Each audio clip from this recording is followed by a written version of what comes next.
gawaran mo sa bilmawana. Ayos na niwasan at pwede mo kariban sa tanong gabat yun na Assalamualaikum warahmatullahi wabarakatuh. Assalamualaikum warahmatullahi wabarakatuh. Mga karangan kapag-ara may repitan na ito ang pagkagasat sa kita sa lapas na gripag sirat di ka wala tayo di mag-ikat pa dyan. 37 na? Tawa na, kaya din akong talungan ko nakatakan ng gruta. Sikap na sa Brahman. Atasya Jakaria Muhammad. Atasya Jakaria Muhammad. Para kepada Mas Korban. Assalamualaikum kataan. Bismillahirrahmanirrahim. Waalaikumsalam warahmatullahi wabarakatuh. Alhamdulillah, yari na isap kita ni wajaman na ito ini. At in waktu ini, supo si nabuk kasi si kita niyo. Adi may patumtum, umin ha. Lamod na long time mga sila amoy in bago haakama isang. Sila at magpalukay. So, bago ay paing daing ka na Israel. At gadi, alwani, pal sa tapapal siya datuho.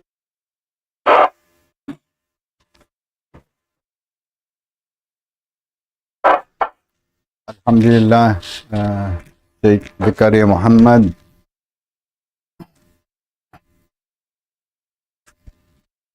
Assalamualaikum warahmatullahi ta'ala wabarakatuh. Alhamdulillah ta'ala nahmaduhu wa nasta'inu bih. ونعوذ بالله من شرور أنفسنا وسيئات أعمالنا من يهد الله فلا مضل له ومن يضلل فلا هادي له أشهد أن لا إله إلا الله وحده لا شريك له وأشهد أن محمدا عبده ورسوله. وقال الله سبحانه وتعالى يا أيها الذين آمنوا اتقوا الله حق تقاته ولا تموتن إلا وأنتم مسلمون.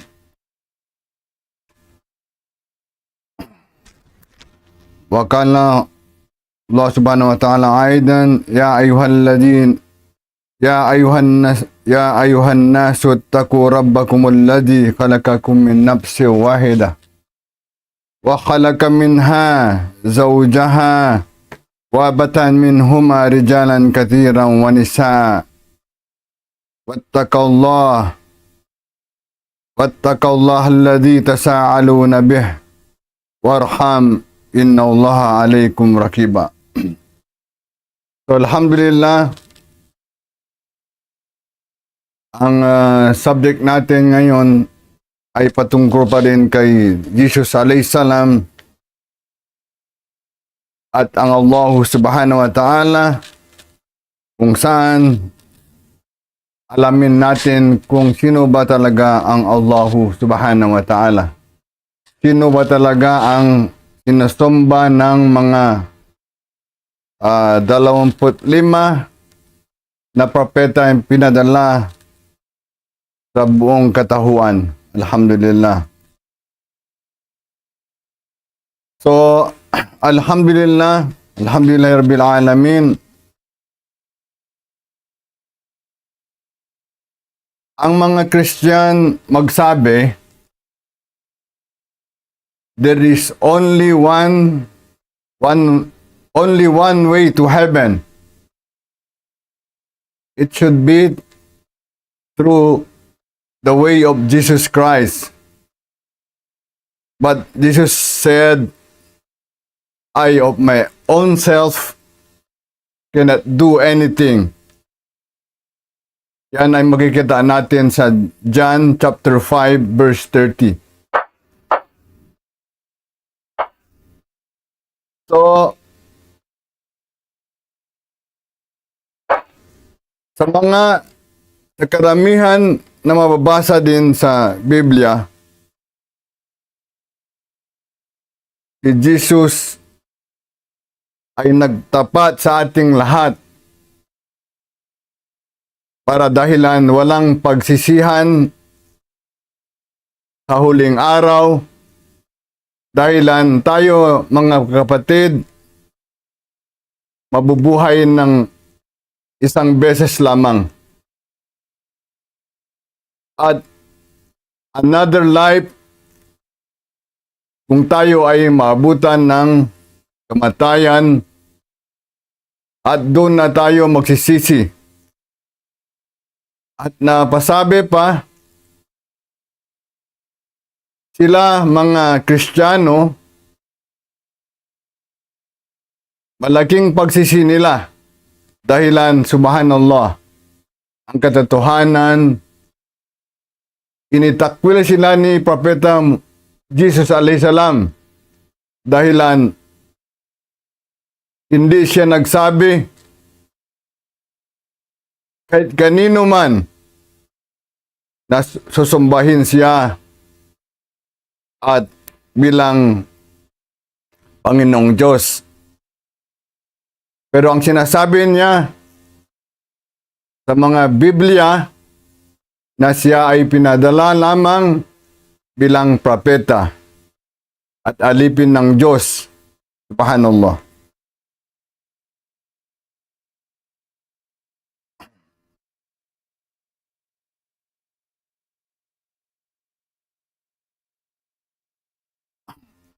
Alhamdulillah,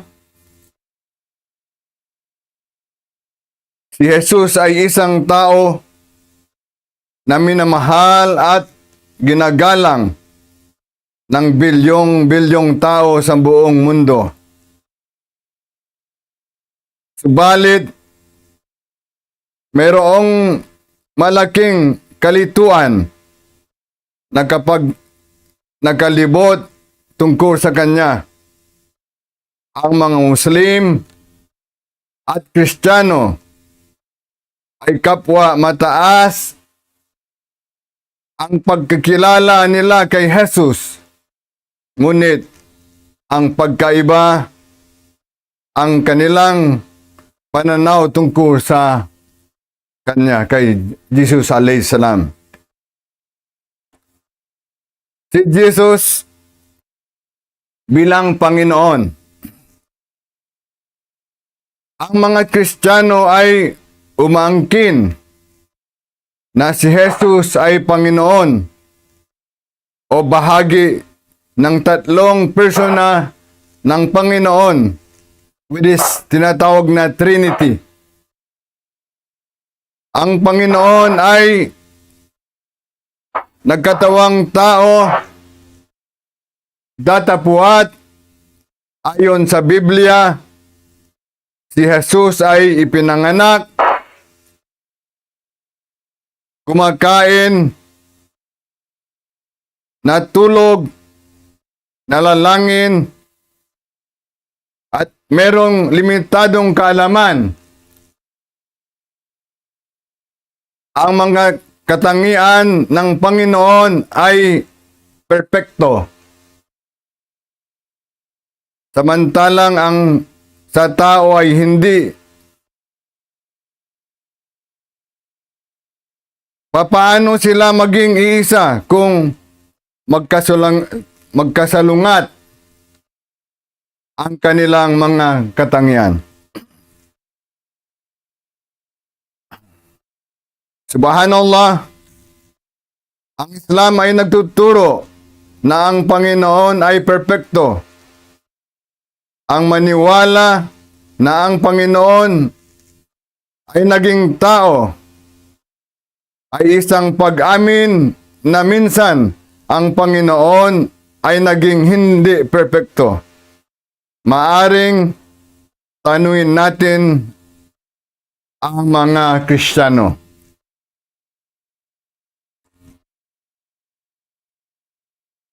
Ang Panginoon na dating isang sanggol na walang kakayahan, na hindi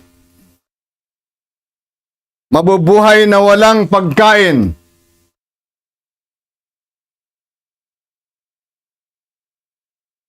uminom o matulog, ay iisa o katulad ng Panginoon ng nabanggit sa lumang tipan? Tiyak na ay hindi.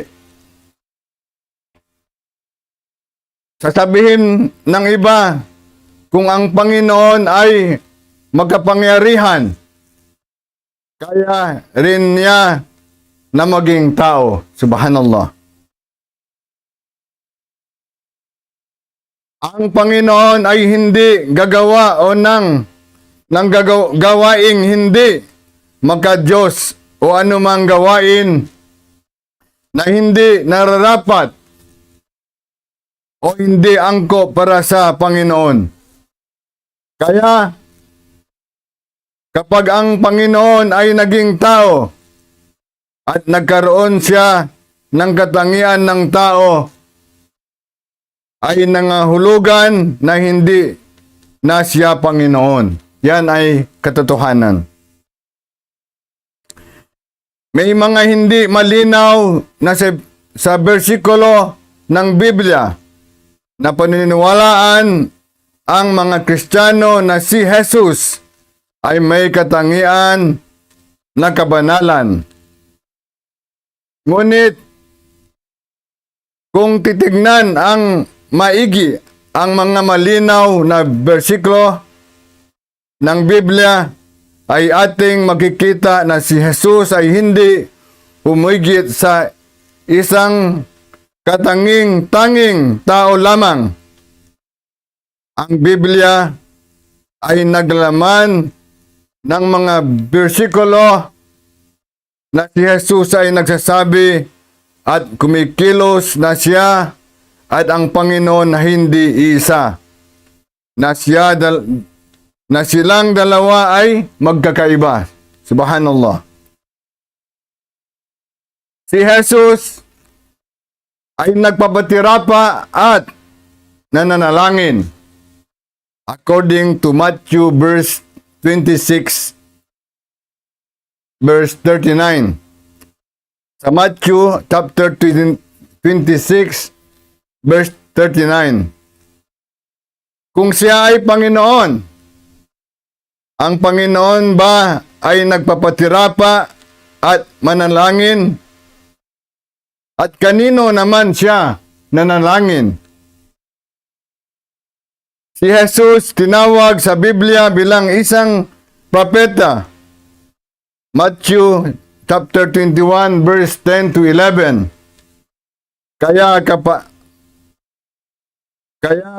Papaano magiging Panginoon ang propeta? Si Jesus ay nagwika, ako ay pupunta sa aking Ama sapagkat ang Ama ay mas lalong dakila kaysa sa akin. Yan ay mababasa natin sa Juan chapter 14 verse 28. So, si Jesus ay nagwika, ako ay akyat sa aking Ama at inyong Ama, sa aking Panginoon at sa inyong Panginoon. Yan ay makikita rin natin sa Juan chapter 20 verse 17.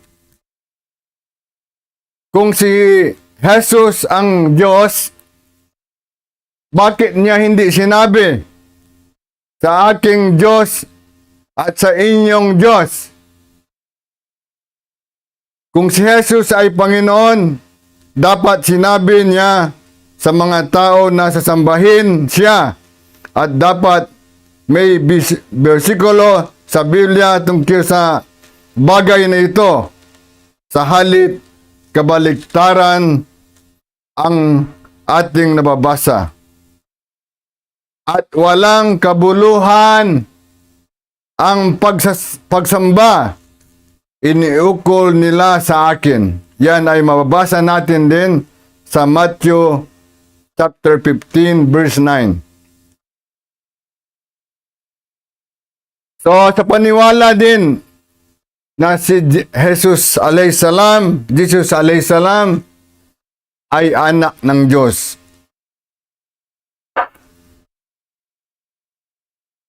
Ang sabi sa Quran, ma kana lillahi ay yattakhidha min waladin subhanallah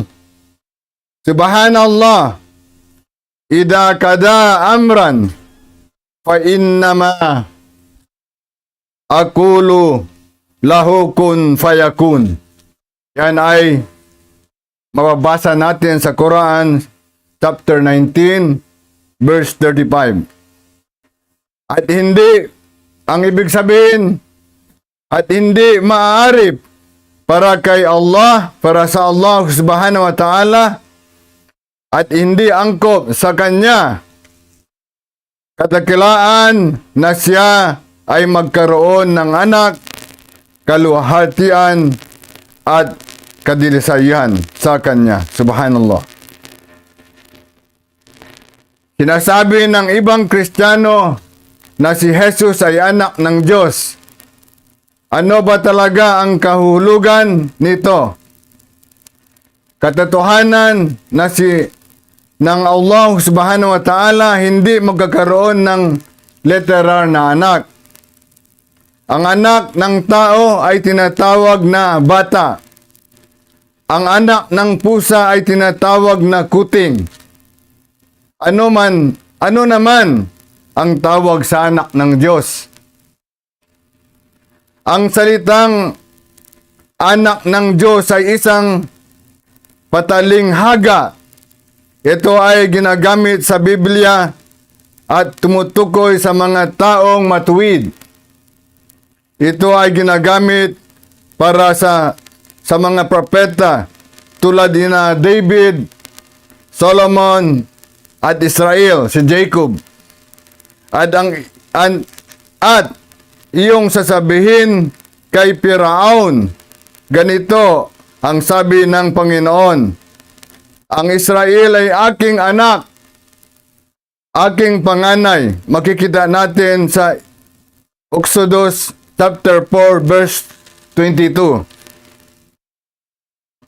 Sapagkat lahat ng mga pinanutbayan ng Espiritu ng Panginoon ay sila ang mga anak ng Diyos. Alinsunod sa Roma chapter 8 verse 14. So, balikan ko ang sabi ng Allah subhanahu wa ta'ala, ma kana lillahi an yattakhidha min waladin subhanallah idza kada amran fa innama lahu kun fayakun.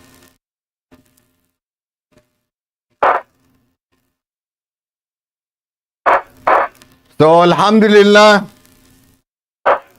tayo mga hindi naniniwala sa tunay na sinasabi ni Jesus alayhisalam ang naglilito ng ating mga kabataan at mga inosenteng tao na maidala natin sa paniwala na walang kabuluhan.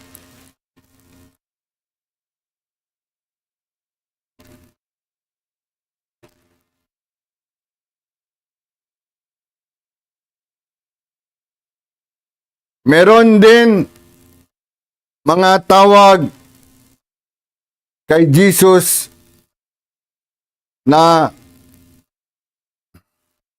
Subhanallah, Panginoon o Ama. Ang salitang Ama bilang pagtukoy sa Panginoon ay hindi rin literal. Ito ay isang patalinghaga, isang pamaraan ng pagtawag sa Panginoon bilang tagapaglikha, tagapaggalaga at pinakamataas sa lahat. Ating mababasa sa Biblia, isang Diyos at Ama ng lahat na siyang sumasaibabaw sa lahat, sumasa lahat at nasa lahat. Yan ay mababasa natin sa episode chapter 4 verse 6. Si Jesus minsan ay tinatawag na Panginoon ng kanyang mga disipulo. Ito ay ginagamit sa Diyos o sa mga taong may mataas na katungkulan. Sa bagong tipan na Griego, ang salitang Kyrios ay parehong ginagamit na Panginoon at sa may-ari ng ubasan. At ang dumating ang hapon, sinabi ng Panginoon ng ubasan sa kaniyang katiwala, tawagin mo ang mga manggagawa. Ito ay mababasa rin natin sa Matthew chapter 20 verse 8. Sa ibang bahagi ng Biblia, si Jesus ay tinatawag na alipin, lingkod ng Panginoon ng kanyang mga disipulo. Ang Diyos ni Abraham at si Isaac at si Jacob, ang Diyos na ating mga magulang, ay niwalhati ang kaniyang lingkod. Nasa si Jesus.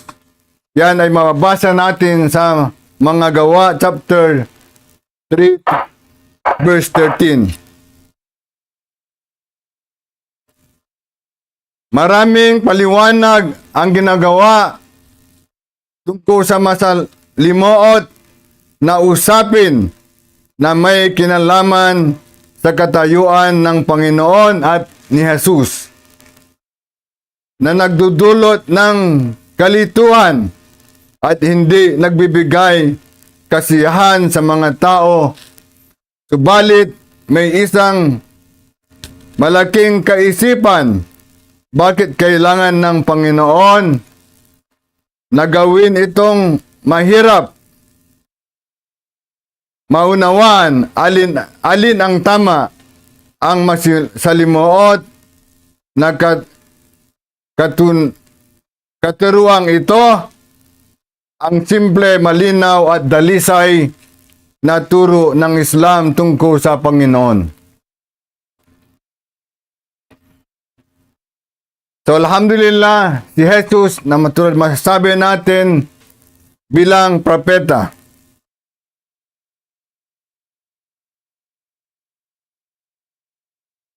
Ang nasasabi, alhamdulillah, sa banal na Quran, si Jesus ay nagwika, ako ay lingkod lamang ng Allah.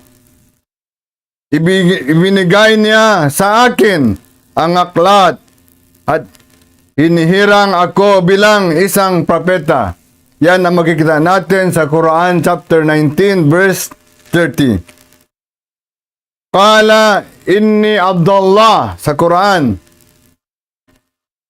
Atanil kitaba wa ja'alani nabiyya. Ang sabi sa Quran. So, alhamdulillah, tulad ng sinasabi natin, tayo ang mga tao ang nagpalito ng katuruan ni Jesus alayhis salam. So, alhamdulillah, ang Allah subhanahu wa ta'ala ay nagpakilala ng kanyang sarili sa ayat ng Quran na kung saan na mababasa natin sa yung ayat na ang title niya Ayatul Kursi. Ang sabi ng Allah subhanahu wa ta'ala, Allahu la ilaha illa huwal hayyul qayyum la ta'khudhuhu sinatun wala naum lahu ma fis samawati wa ma fil ard. Man dalladhin la yasfa'u indahu illa bi'idhnihi. Ya'lamu ma bayna aydihim wa ma khalfahum wa la yuhituna bi syai'in min ilmihi illa bima syaa. Awasya kursiyyus samawati wal ard wa la ya'uduhu hifdhuhuma wa huwal aliyyul azim. Ang Allah, walang sinuman ang ila, Diyos na sinasamba o bukod tanging may karapatan at dapat lamang nasambahin kundi siya. Walang karapat-dapat na dulutan ng pagpapakumbaba ng sinuman kundi siya lamang. Al-Hayy, ang walang hanggang buhay, na sa kanya ang buong kahulugan ng pagkabuhay na angkop sa kanyang kamahalikan. Al-Qayyum, siya ang tapagtaguyod, tagapagkaloob at tagapanghalaga ng lahat ng bagay. Alhamdulillah, ang Allah subhanahu wa ta'ala, hindi siya maaring antukin at hindi rin siya maaring matulog. Ang lahat ng sa mga kalangitan at kalupaan ay siya nagmamayari. Walang sinuman ang paglalakas loob na mamagitan sa kanya maliban sa kanyang kapahintulutan. Saklaw ng kanyang kaalaman ang lahat ng mga nilikha, ang mga nangyari,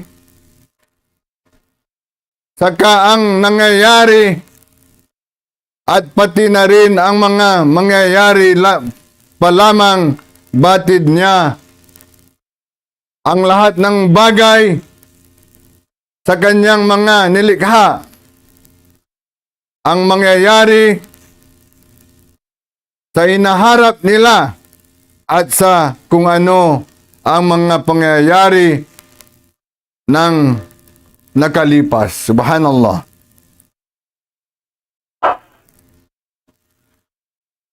At walang sinuman ang kanyang mga nilikha ang nakababatid ng anumang mula sa kanya kaalaman maliban na lamang sa kung ang kanyang itunuro at ipinahatid sa kanila.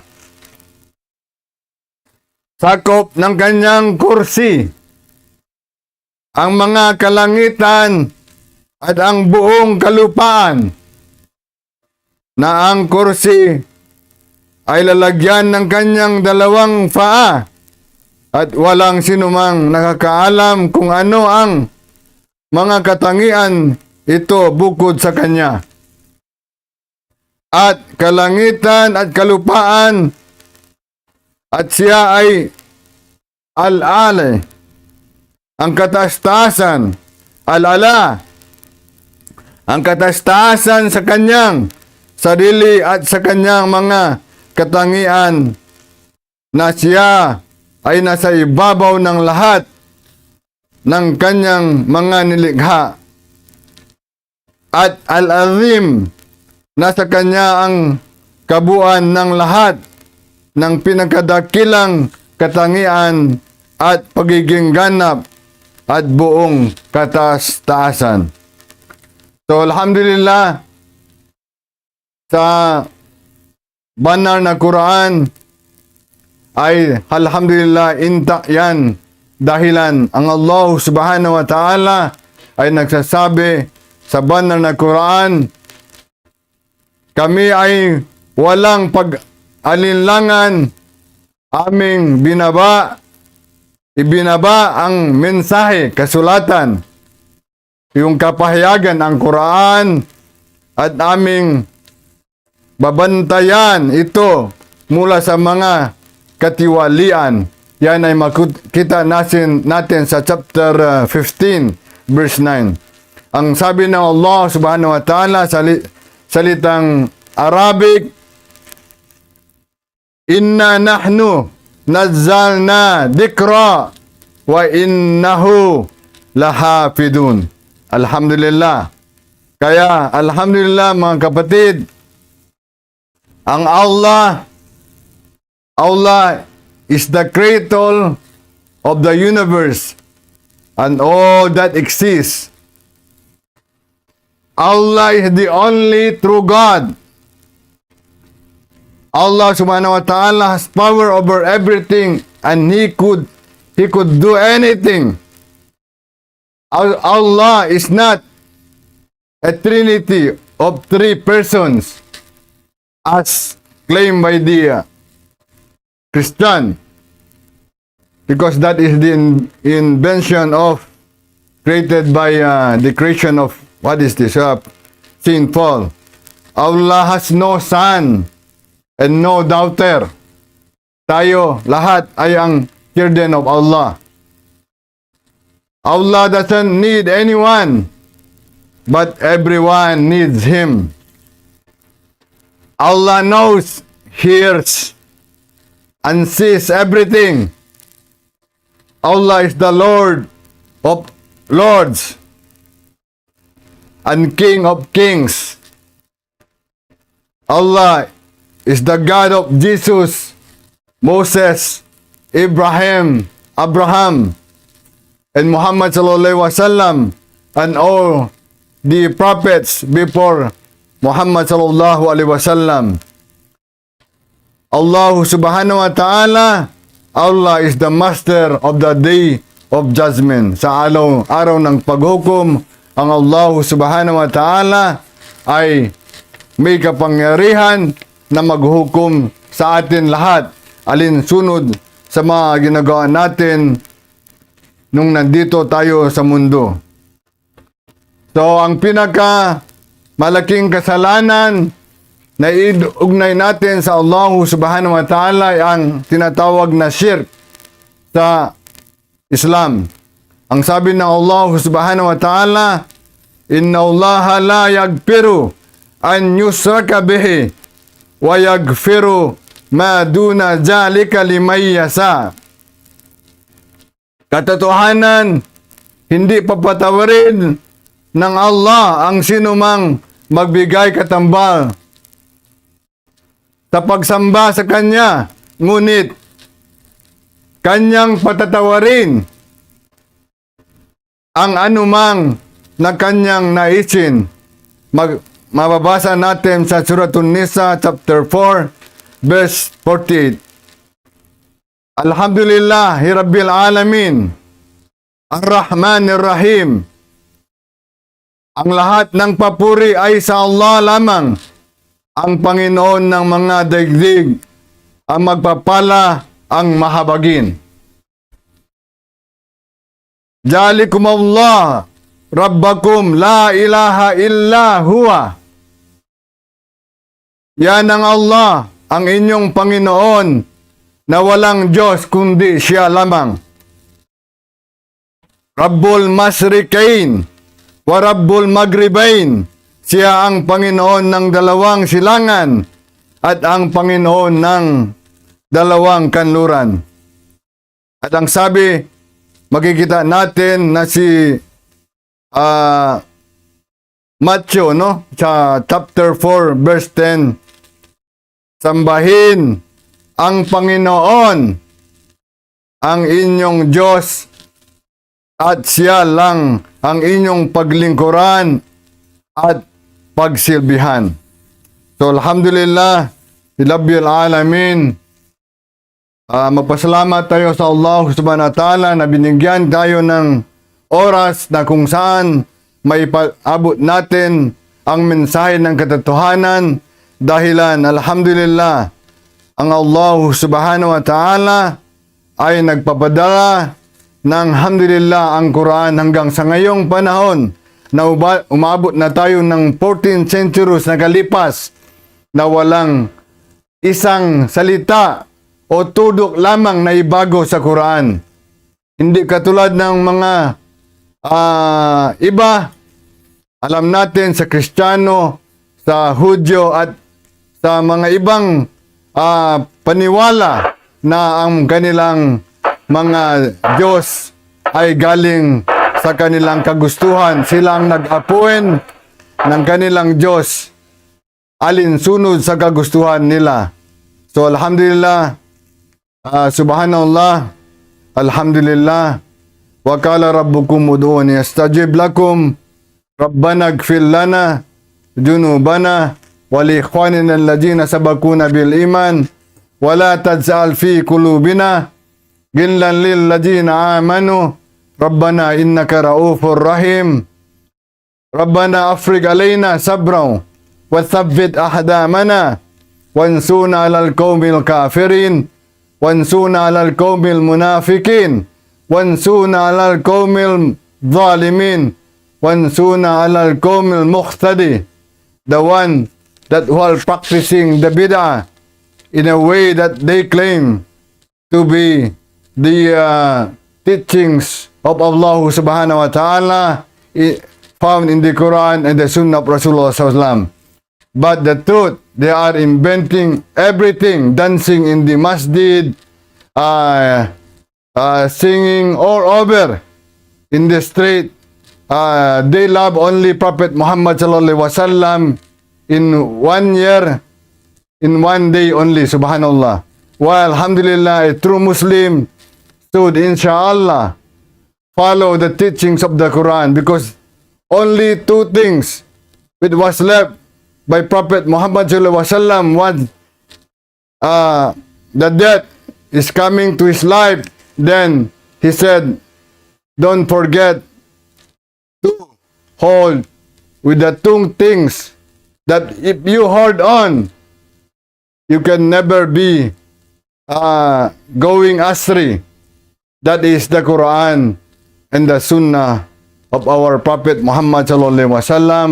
Dawahum piha salamun wa akhiru da'wana anil hamdulillahi rabbil alamin. Assalamualaikum warahmatullahi